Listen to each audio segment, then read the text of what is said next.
the you attitude. The you attitude is necessary to the ability to let yourself be liked by others. Take these tips from Mr. Les Giblin, author of that magnificent book, How to Have Confidence and Power in Dealing with People, which all of you should read and study thoroughly, and realize that the way to quickly impress another is to let him know by your actions that you are impressed by him. Make him feel important. He wants to be somebody. Everybody wants approval. Actually, we are all egotists, more interested in ourselves than in anything else in the world. Every person you meet wants to feel important and to amount to something. There is a hunger in every human being for approval, and a hungry ego is a mean ego, and you cannot convince or sell anything to a mean ego. If you satisfy a person hungry for recognition and self-esteem, he automatically becomes more friendly and likable. Jesus said, "Love thy neighbor as thyself." Psychologists now tell us that unless you do love yourself, in the sense of having some feeling of self-esteem and self-regard, it is impossible for you to feel friendly toward other people. Help the other fellow like himself better, and you make him easier to get along with, because people act or fail to act largely to enhance their own egos. We must never be stingy in feeding the hunger for a feeling of importance. Make the other fellow feel important. He wants to be somebody. Remind yourself that other people are important, and your attitude will get across to them. Don't underestimate the effectiveness of small courtesies, such as being on time for an appointment. It is by such small things that we acknowledge the importance of the other person. If we are late, for example, with appointments during the day, apologize. And you know, unfortunately, we are often more courteous to strangers than to home folks. So you can try treating your family and friends with the same courtesy you show strangers.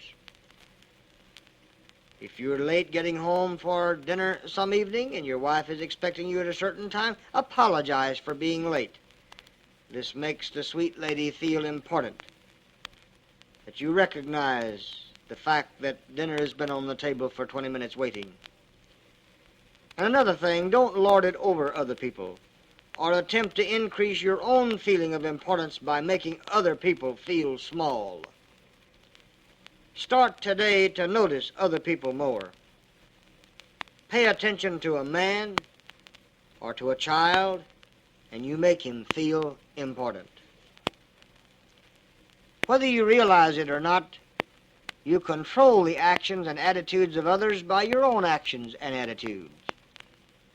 They are reflected back to you from the other person almost as if you stood before a mirror. If you act or feel hostile, the other fellow reflects this hostility back to you. Shout at him, and he is almost compelled to shout back.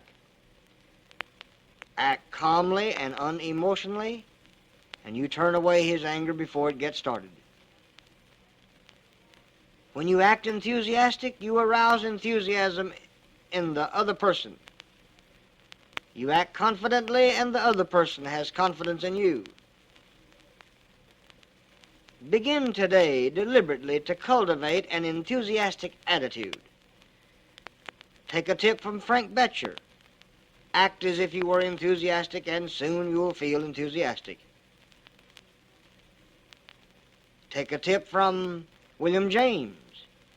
If you don't feel the way you want to act, then act the way you want to feel, and you will automatically feel the way you want to act. So right now, begin deliberately to cultivate a confident manner. Don't mumble your words as if you were afraid to express them. Speak out. And watch your posture. A slumped figure signifies that you find the burdens of life too heavy for you to bear. A drooping head indicates that you are defeated by life. So hold your head up. Straighten up your shoulders and spine. Walk with a confident step as if you had somewhere really important to go. This is the you attitude. The real secret of an attractive personality is to offer other people the food they are hungry for. People are as hungry for certain things as flies are for honey. To attract people, you might use the AAA formula, which is acceptance, approval, and appreciation. This helps develop the you attitude type of personality. This automatically makes you a good sales personality. First, accept people as they are. Allow them to be themselves. Don't insist that they be perfect before you can like them. Don't fashion a moral straitjacket and expect others to wear it in order to gain your acceptance. Above all, don't bargain for acceptance. Don't say, in effect, I'll accept you if you'll do this or that, or change your ways to suit me. Secondly, look for something to approve in the other person. It may be something small or insignificant, but let him know you approve of that. And the number of things you can sincerely approve of will begin to grow. When the other person gets a taste of your genuine approval, he will begin to change his behavior so that he will be approved for other things. And he will love you too, because you are using this important you attitude to develop your personality of being a liked person. Thirdly, appreciation. To appreciate means to raise in value as opposed to depreciate, which means to lower in value. Let other people know that you value them. Treat them as if they were valuable to you. Don't keep them waiting. Thank them. Give them special individual attention. These things help you to develop the you attitude type personality. To make friends, we must make the other fella feel friendly too. Human relations often become deadlocked because each party is afraid to make the first move. Don't wait for a sign from the other fellow. Assume that he is going to be friendly and act accordingly. Assume the attitude that you wish the other person to take and act as if you expect him to like you. It is always a gamble, but do you know, brown baggers, you'll win 99 times out of every time you lose if you'll just bet on his being friendly. Refuse to take the chance, and you'll lose every time. The LLL, the Lather Love Lavishly concept, is designed along these lines. So when you meet people that you develop out this you attitude type personality, and you will make others feel that they are impressing you favorably, and that is what they must feel in order to buy you and therefore buy your products, services, and ideas. But now don't be an eager beaver. Don't be overly anxious and knock yourself out trying to make the other fella like you. Remember, there is such a thing as being too charming and trying too hard. Just relax and take for granted that other people do like you and they will like you.